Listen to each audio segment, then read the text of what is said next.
What's going on? You listen to King Cam Ujumbe Podcast. Ujumbe means message. And today's message is the Zagwe Dynasty, how Ethiopia broke from Egypt's church control.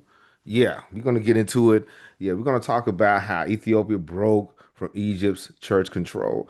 Yeah, the Ethiopian Tawahedo Church and the Coptic Church and a little bit more. All right, so today's questions is what led Ethiopia to seek spiritual independence from the Coptic Church? And number two, who was King Yamrahana Krestos, and how did the Zagwe dynasty differ from the Solomonic line in terms of legitimacy, religious authority, and governance? And number four, what role did texts like Fetha Nagast play? All right. So today, these are the topics today. We're going to talk about the King Yemrahana Krestos and Emancipation. We're going to talk about the Solomonic Restoration and Dynastic Legitimacy. A story about a snake. Yep. In this book, I read about. In this book, I read a story about a snake. All right, let's go. And the Royal Chronicles of the Fetha Nagast. All right, so here we are. We're gonna be talking about Ethiopia, Kush, and Kemet, how they are connected, how they're intertwined, how they work together, and upheld the Nile Valley culture.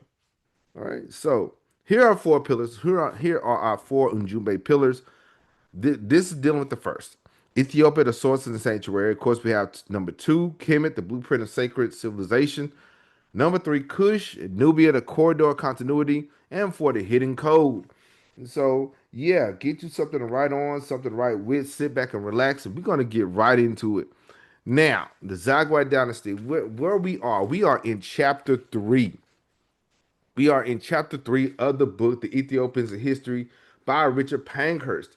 Now, here's the thing. Some people may have other ideas or other suggestions, let me know. Comment below. If this is not, if there are other books that you guys suggest that we should get into and indulge in, comment below. All right, let's continue.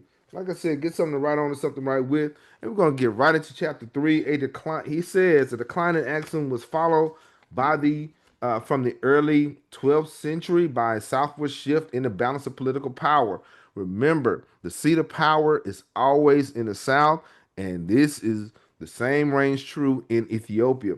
From Tegwa to Lasta, an area largely inhabited by Agao speakers, there, a chief named Madara or Mara founded the new dynasty called known as the Zagwe Dynasty. So the Zagwe Dynasty was founded by a man named Mara.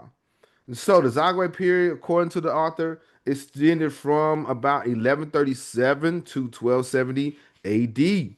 Okay, this is Common Era. 1137 to 1270 Common Era is one of the most obscure in Ethiopian history. For it left remarkably few records. They didn't really write a lot, and archaeology couldn't really. They focused on an Axumite period, and they kind of skipped this. So unlike their Axumite predecessors, because the Axum Kingdom came before them, the Axum Kingdom came before them.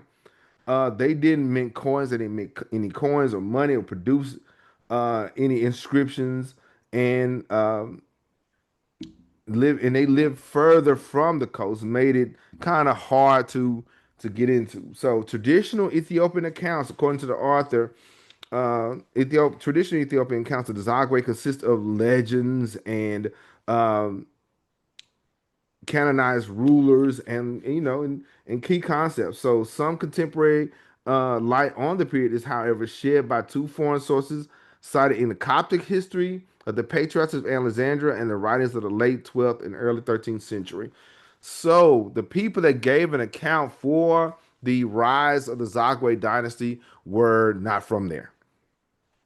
Okay, I think it's very similar to, say, Strabo, who wrote about the Queen Amanirenas and how she defeated Rome. It was somebody else telling the story. You see what I'm saying? So let's get it. Now, King Yemrahana Krestos and Emancipation. So, despite the charge they had usurped the power. A lot of people believe they usurped the power from Axumite rulers. There can be no denying that the Zagwe inherited that knowledge, continued, and developed their predecessors' Christian traditions. So the Axum Empire was Christian, and they, for the most part, Christian, and they inherited their culture. Okay, unlike some others, say other European, their European counterparts, they would try to destroy and rewrite everything. No, they inherited, continued that legacy, and developed their predecessors' Christian traditions. Several Zagwe rulers took a keen interest in the propagation of Christianity and will ever be remembered as the great church builders. Yes, the 11 churches, the rock-hewn churches of Lalibela, came from this group. You see what I'm saying? They were, if anything else, they may not have wrote a lot of things, but if anything else they were known for, they built a lot of churches. They put it in stone. Just like the people of Kemet, they put everything in stone, right? So um, Zagwe, according to Pankhurst, Zagwe's support for the church appears to have started early in the dynasty's history. Tradition asserts that Mara's grandson, his grandson, just like this, is what I think about it, because I'm thinking as I'm going through this, I'm noticing a pattern. I'm noticing a pattern, say like the 18th dynasty in Kemet, the great golden age of Kemet. It was ran by a family, if not a family, a group of people with similar ideals and characteristics. Because Hatshepsut did not have a son, but her stepson Tutmosis III took on that legacy.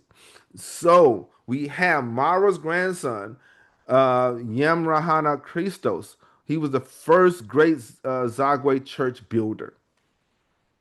He was the first great Zagwe church builder. It is said he erected one of the greatest churches of Lasta. Okay. So this structure was about 42 feet long and is situated in a cave 12 miles northeast of Lalibela. And it is built, uh, not excavated as a case in other places. It was built, right? It was structurally sound. The Church of Yamrahana Krestos, the church, this is the church. It's still active today. That is amazing. It's amazing to see that a lot of the ancient monuments that are they're still being used. Unlike, say, in the Western world, they would make it into something else, or they'll just destroy it. You see what I'm saying? So the church, though erected centuries after Axum Obelisk and 500 years after Debaradamo, is in characteristic of the Axumite style. So just like the obelisks we discussed before, they're very similar. The lines, the structure, the everything.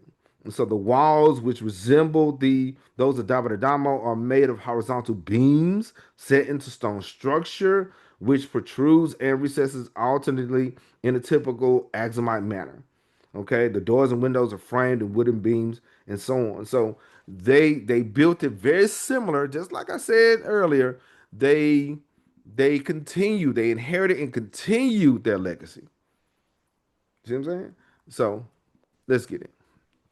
Who was he though? Who was King Yamrahana Krestos? Who was he? All right. So that's the question. See, now this get this though. His reign coincided with the capture of Jerusalem in 1189 by Salah al-Din. So he was in power when Saladin was took Jerusalem. See what I'm saying? So most people in the West call him Saladin. So though he was a Muslim, he was favorable to the Christians of Ethiopia. See, the thing is, we as a people can get along regardless of religious background if we so choose. Okay, but the issue is we like to let those small things um divide us, right? So he was a Muslim. He had a Krestos, he had a Christian last name kind of thing. So to whom he was granted the chapel of the invention of Christ in the church of the Holy Sepulchre in Jerusalem. And he was granted a station in the grotto, which is the underground or the chamber of the nativity in nearby Jerusalem. So this Muslim, okay, got basically recognized by the people of Jerusalem, the Christians in Jerusalem. I wonder. I'm curious. The book doesn't say, but I'm curious if the Coptic Church felt some type of way about it. You let this Muslim from Ethiopia get recognized in the holy places of Jerusalem and not us? Yep. What do y'all think? Do you guys think the Coptic Church are they kind of start to feel some type of way about this Muslim king from Ethiopia getting recognized in Jerusalem? Like and comment below. It's y'all let me know because this is interesting. So um he got recognized in Jerusalem and he got a station. And now what happened is he was succeeded by his cousin Hardabi. So we have Mara, the founder of the Zagwe Dynasty, then his grandson, Yemrahana Krestos, and then his cousin Harvey. Now, Harvey triggered, or he didn't really trigger, but there was some things that he did that resulted in the emancipation from the Coptic Church, right? So before we get into that, if you're enjoying the content, like and subscribe so you don't miss anything. All right. So if you're enjoying this so far, hit the like button. And if you are new, hit the subscribe so you don't miss anything. If you enjoy Ethiopian Kush and Kemet, let's learn together. Let's get it. So, emancipation from the Coptic Church. Harvey, who seemed so Kristos and his cousin seem to have wished to emancipate Ethiopia from its age-old dependence on Coptic Egypt. This dated back to a time way before them. Okay, so this was not a new thing. Even though, shout out to the fam, shout out to the Ethiopian Church and the Coptic Church. They are in fellowship now under the Oriental Orthodox churches. Basically, they're cool, but I understand. Like I hear the old school people say every pot had to sit on its own bottom, right? Eventually, you get tired of reporting to somebody else.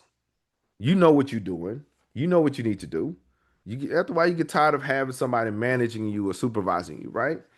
So now to break the according to the author, to break the country's subordination to Egypt, Harvey sought to increase the number of Coptic bishops to 7. Now, by increasing that amount of bishops, now it forces the Coptic Church's hand to add an archbishop to an additional archbishop, right? That is a political move. Understand, there's a spiritual move by emancipating from the church, but then there's a political move, right? This would have enabled him to have them ordain additional bishops in Ethiopia by having more bishops from the Coptic Church. It would cause him to be able to ordain and do some other things, right?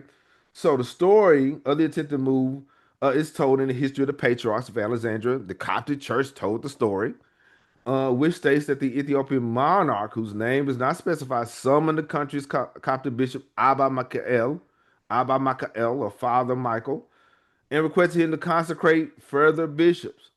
They're requesting more bishops to be ordained, like we would call it. The prelate, however, the people in the Coptic Church refused. They said no. Okay, declaring that this would only be done by the Patriarch of Alexandria.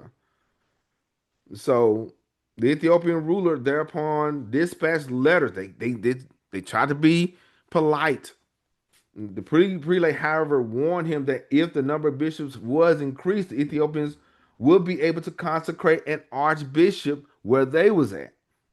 After which they could appoint patriarchs for themselves. They said, look, if they increase in numbers, they'll be able to advocate for themselves. Interesting. So the patriarch accordingly wrote to the Ethiopian church, commanding him to desist from this attempt. And Ethiopia, they said, "Nah, bro, we will continue." And so they eventually split and emancipated themselves from the Coptic Church. So the Patriarch of Alexandria tried to reform, tried to make adjustments or whatever. King Harvey was saying, "No, we're not doing that." Harvey projected reform according to both versions of the story, was thus frustrated by supernatural intervention. The Ethiopian church emancipation from Egypt was not, in fact, destined to be achieved for over 700 years. So he started it, but he didn't finish it. He began his emancipation process, but they still was in fellowship in a sense for 700 more years. Just like when we talked about the temple of Karnak, the temple of Luxor that was built by several kings over say the various dynasties. Okay, it may have started with one, but each person adds on to it. So this emancipation process, people, is a ongoing thing. It is a lifelong thing. Okay. One person starts it, another person adds on and adds on. Right? All right, let's get it. So we have the churches of Lalibela. Harvey was succeeded by his brother, Lalibela. I did not know that Lalibela brother was Harvey, the guy that wanted to emancipate from the Coptic Church. I told you this was a dynasty, a group of thinkers, a group of people that wanted to change Ethiopia. Okay, so Lalibela. All right, so best known for this, he is the best known and respected of the Zagwe rulers. His life is enshrined in legend. It's traditionally claimed that he was surrounded shortly after his birth by a cloud of bees. Okay, and his mother, seized by the spirit of prophecy, cried out, "The bees know that this child will become king." And so King Lalibela, no doubt other members of his dynasty are said to have asserted their legitimacy by reference to biblical scripture. So they use the biblical scripture to say that I am the king. I am, like we would say in Kemet, Insubiti, right? And so Lalibela, who, like some, according to the author, like some of his predecessors, had his capital at Adafa, later returned his attention to nearby site where volcanic land lent itself to excavation of the rock-hewn churches. Okay? In the 12th century, King Lalibela's Zagwe Dynasty commissioned a series of rock-hewn churches unlike anything in the world. They call it the living rock, right? Carved directly into the living stone of the Ethiopian highlands. Like I said a few times, where like the temples of Kemet, where they would get the stones and hew the stones in the quarries and then move them. These stones it was just straight down. Okay, it was said to be built with the divine assistance completed in a miraculously short time through a fusion of royal vision and angelic labor. Okay, these churches, these rock-hewn churches were unique, not so much for their beauty and architectural distinction, but because they were located in close proximity of each other. They weren't hundreds of miles apart. They was like a neighborhood apart. You see what I'm saying? 11 churches all cut out of red volcanic rock. Okay, and so yeah, they got down. And so here's some of them. Here's some of the churches.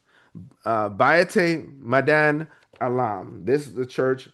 It's no less than 33.5 meters long, okay, and 23.5 meters wide.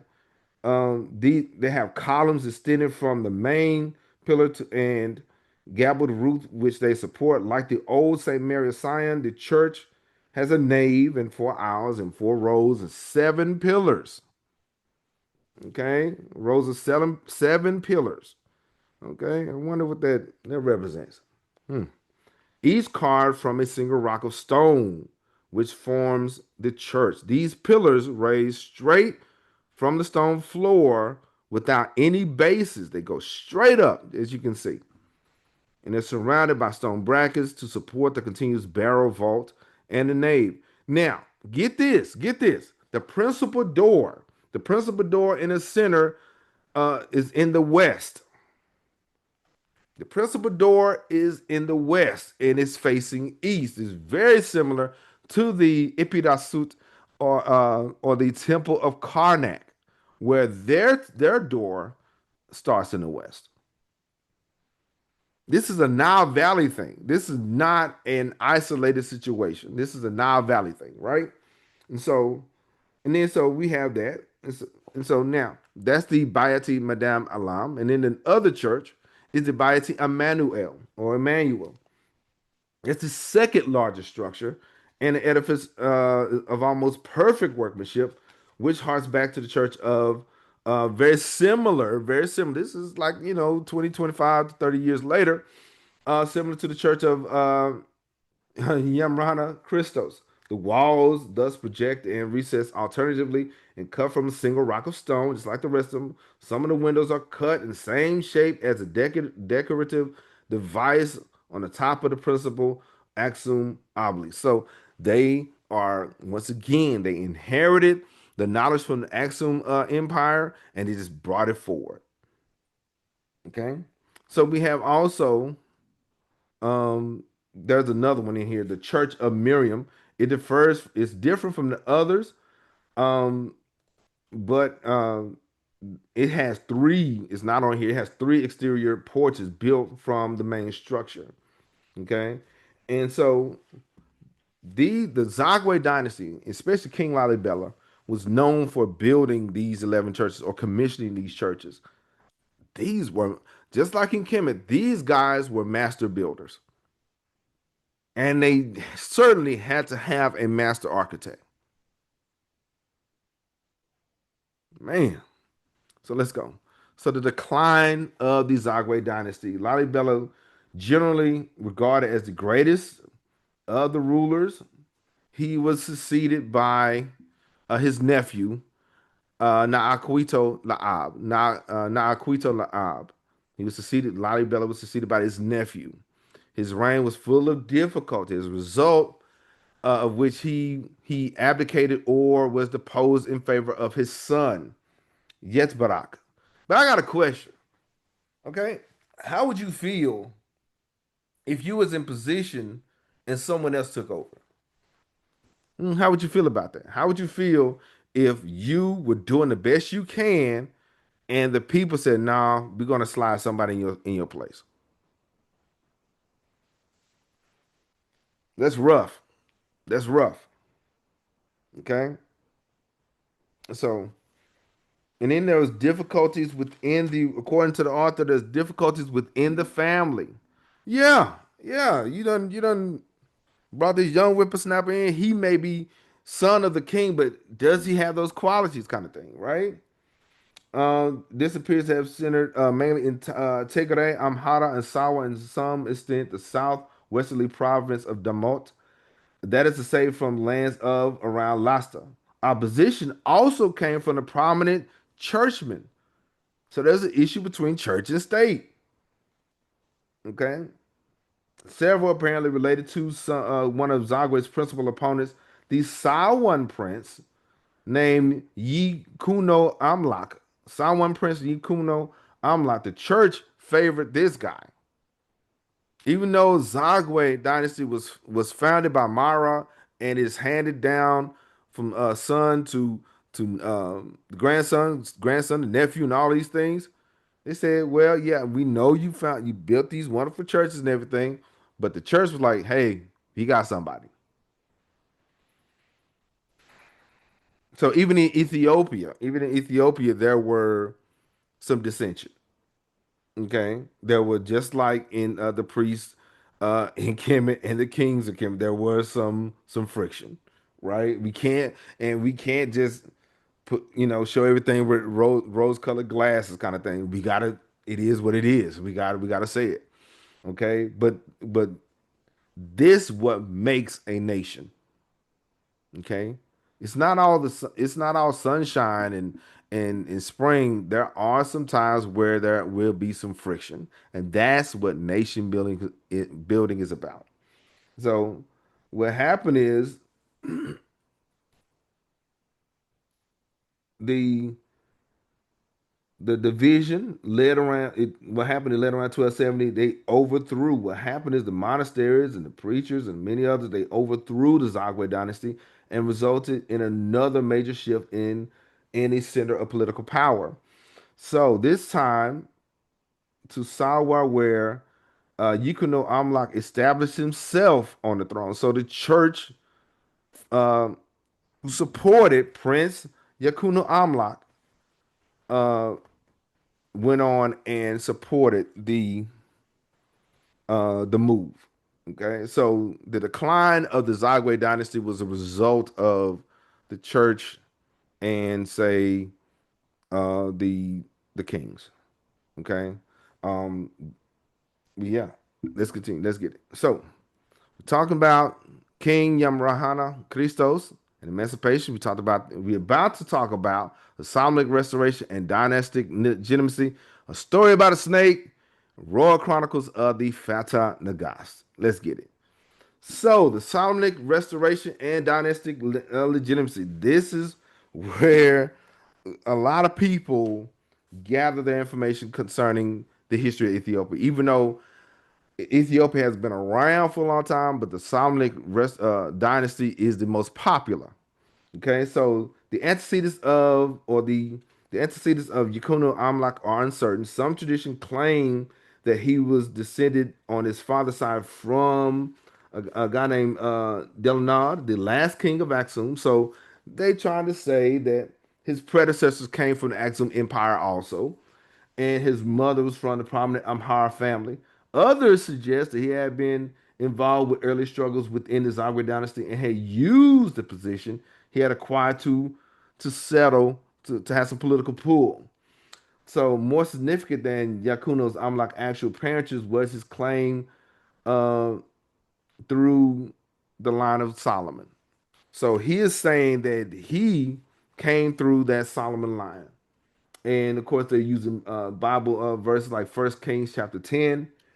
And so the text goes on to claim that King Solomon gave unto Queen Sheba all her desire, whatever she asked, beside that which Solomon gave her his royal bounty. Okay, so he's claiming, because this is a Christian nation, he is claiming divine right through biblical terms. Okay, so the Ethiopian version, of course, there's a biblical version, and the Ethiopian version was longer. It's claimed that Makeda, Queen of Sheba, was the Ethiopian queen, and she gave birth to the son of Solomon named Manelek the first. Right, we know the story. That Manelek, after visiting with his father in Jerusalem later on, he took the Ark of the Covenant back to Ethiopia. Okay, so the origins of the this is where the origins of the Kabbalah Nagast begins.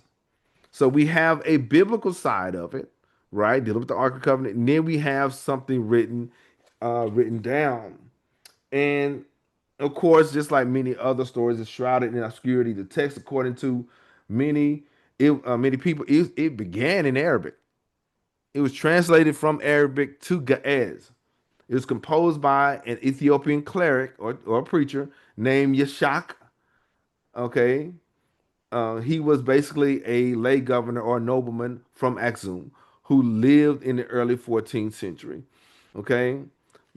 Now, they also claim that the work was translated from the Coptic manuscript belonging to the throne of St. Mark. Basically, the Cabinet of Nagast was written in Arabic from uh, from a preacher from the Coptic tradition. Okay. But here's the thing, no Coptic or Arabic version exists as of yet. Okay. Well, that dates that goes back to that date. Okay, so now, but here's the thing: we know about the capital Nagast, but the capital Nagast was not the first word to claim that the ark was taken to Ethiopia. There's an Armenian author named Abu Saleh says the Ethiopians have the ark.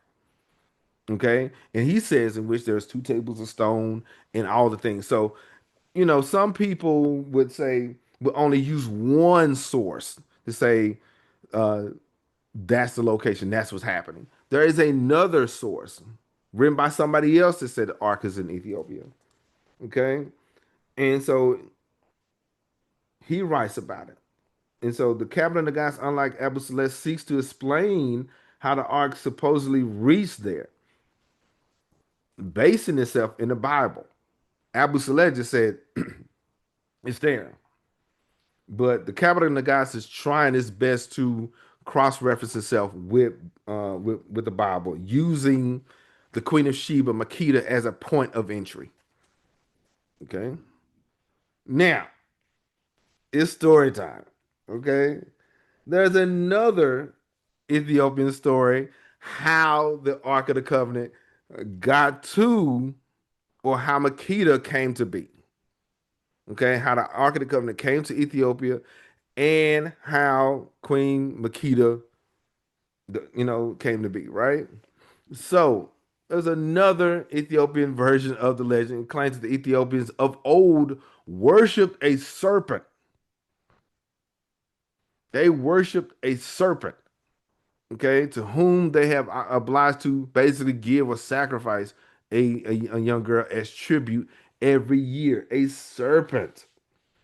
And so eventually, a stranger named Anagbo appeared and offered to dispose of the hated animal because they did not like the serpent. They did not like the serpent. This is a old Ethiopian tradition. Okay, if the people agreed to make him their king, a pact to that effect would duly be concluded. After which Anegbo fed a poisoned goat to the snake. So he was slick. He didn't just attack the snake head on. No, no, no, no. No, he poisoned a goat, and the snake ate the goat. He was smart. He was smart. So he poisoned and then cut off, and then unalived and cut off the snake's head. He was duly crowned in the passage of time and was succeeded by his daughter Makeda. So Makeda enters the chat, the Queen of Sheba. The remainder of the story then continues to go more or less along the lines of the cabinet of the gods, where she meets Solomon. So, an ancient Ethiopian story about a snake and about a man who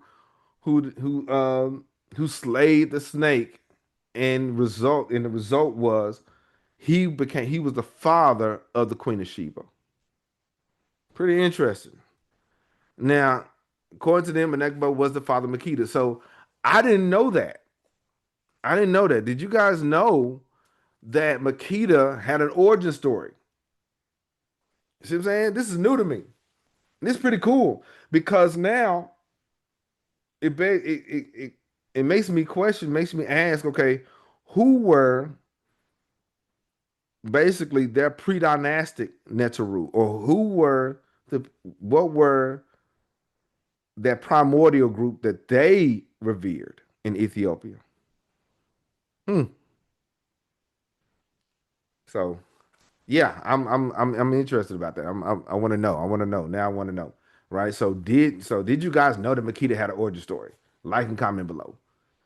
Now, the Royal Chronicles and the Fetha Nagast. The Royal Chronicles and the Fata Nagast. Now, before we get to that, these glasses, if you ever want to get glasses, you can get 50% off with the promo code, just like these. Get some glasses like these um, from Firmo. And so the promo code is RJQE50. Check it out. Get some glasses, 50% off. Use the promo code. Enjoy. All right, let's get it. Now, the Royal Chronicles and the Fata Nagast. Now, the Fata Nagast is no less important work produced by um, Amda reign, during his reign, was the country's legal code, the Fata Nagast, or the law of the kings. It was translated into Ge'ez from, I'm sorry for but from Arabic text of a Copt named Ibn al-Asal. So another book, just like the Kebra Nagast, it was this one, the Fetha Nagast, was written by another Coptic individual. And it was based largely, of course, on biblical writing or biblical writ. And it contained passages codifying the legal and social ideas of the time. And so the early Solomonic period was an important one for the growth of the Ge'ez literature. Besides the Covenant of Gods, it was the Fetha of Gods. It was the with its legendary stories about Queen of Sheba to visit Solomon. Um, Amnar Sion's reign witnessed the composition of the first real work of history. This detailed a seemingly fairly factual, though highly symbolic account of the monarch's victorious campaigns against his Muslim adversaries in the east. This was the first of a series of royal chronicles, which were written for Solomonic emperors down to modern times. And so this work was basically a history lesson. Hmm. It was a history lesson. And get this, among them, among this information dealing with the legal and social ideas of the time, among them was the divine right of kings and the right to own slaves. Interesting. Okay. Now, our understanding of slavery, of course, dealing with in the Western world is totally different than say indentured servitude. But still, that's a interesting thought, right? Let's continue. Now, there were some other books. There were some other books. Several major Ge'ez religious works were also written during this time, included the Mysteries to Heaven and Earth. I want to check that out. I want to check that out. Okay, and translated from Arabic, the history of the prophet, and then they had other books like the history of the prophet of Habakkuk, the Acts of the Apostles, the Acts of the Martyrs, and so they had their own library. They started to develop their own library and their own theological point of view. Okay, and there's another one. There's a small literary account called the Zena Eskinder, a legendary account of exploits of Alexander the Great. Okay, and so they had their books. They had their books. And so there was another one written by Zara Yaqub, a lifelong devotee of the Virgin Mary. He was himself reputedly reported to be he was an author of renown. According to the author, he's believed to have drafted several religious texts. Among them was the Masafa Malid, or the Book of the Nativity. Okay, and the Masafa Baram, the Book of Light. Hmm. So this period saw the composition of acts or lives of numerous Ethiopian saints and holy people and kings and queens of renown. So also there was they had a discussion, they had a illustration of a person slaying a dragon. Just like remember the story of the snake, right? So Takala Hamanot was frequently there was a we talked about Takala Hamanot. There was a military order after his name. He's shown with wings standing on one leg, or sometimes falling unhurt. And so we have the saints of old, but then also Saint George. Okay, Saint George in the Ethiopian traditions is often appears in icons featuring the Virgin and Child. Okay, on, on an adjacent panel, rides a horse and spears a dragon beneath him, thereby rescuing a damsel taking refuge in a tree. Okay, this man on a horse, he goes and slays a dragon, or spears a dragon. Okay, where'd it go? Okay, there was a image. I wish I man, there was an image that I had here about a pep. Okay, a pep where there was a person from Kemet spearing a pep, and man, I wanna see if I can get it. I want to see if I can get that.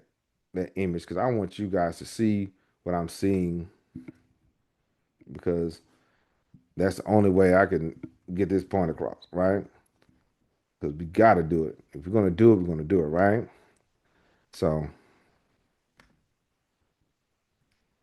let me see. This is what I'm talking about. A pet, right? See what I'm saying? So Nile Valley culture is a continuation of knowledge. Okay, this is a pep. This is a person slaying a snake, slaying a dragon. All right. What do you think? Is that a I know, okay, for the people in the back, for the people in the back, I know this is not the exact same story and it's not the exact same situation, but there are some similarities. All right, let's get it. So, those are some other great books, or other great works that was written in during this period. And so, and that's something that we should pay attention to. I know we hyper focus on the Solomon dynasty, but we neglect the Zagwe dynasty. I think we should check it out. All right. And so, the question: um, who are the Ethiopian people? Okay, because what happens is we as a people, we would the Western we would see one phenotype of one group and neglect, and we forget or neglect the fact that Ethiopia is really large. Or for the people in the back, Habasha or Abyssinia. Okay, but for instructional purposes, I like to use the word Ethiopia, right? So Ethiopia, he's Ethiopian, she's Ethiopian, he's Ethiopian. And this is the phenotype or the facial features we would normally see in the Western world, right? They're also Ethiopian, and also their hair is very similar to what to the hairstyles that you see the people of Kemet wear. All right, they're also Ethiopian.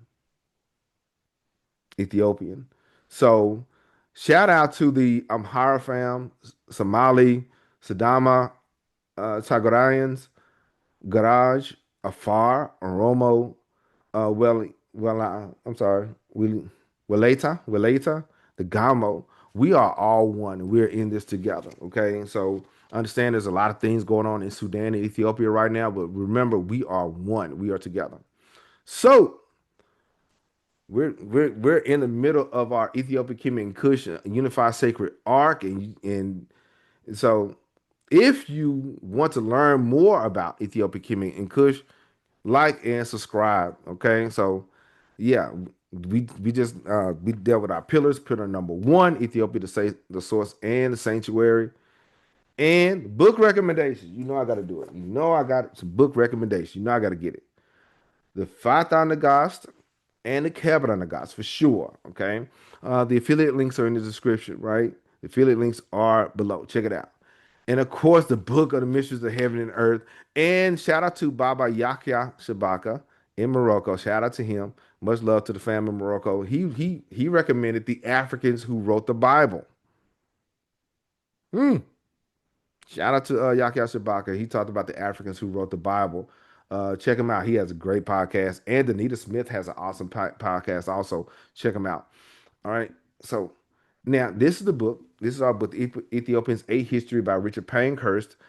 We just dealt with chapter three. We just dealt with chapter three. Next week, we will get into chapter four, right? So the link is in the description.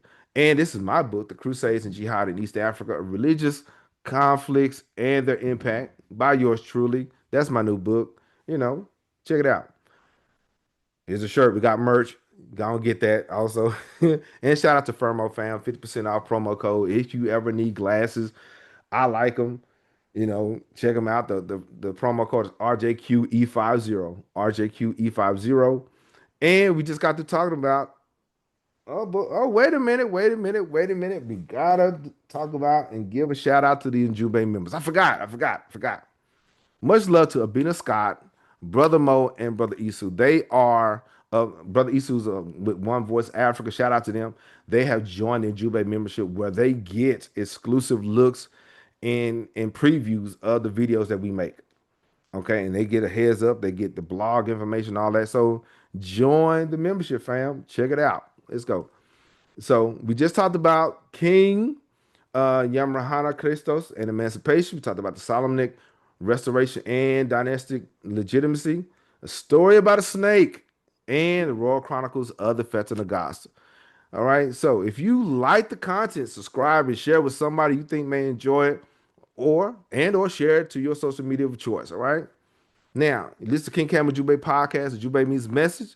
And the message is the Zagwe Dynasty, how Ethiopia broke from Egypt's church control, the emancipation from the Coptic Church. All right? You listen to King Cam Ujumbe Podcast. Ujumbe means message. And I will talk to you later.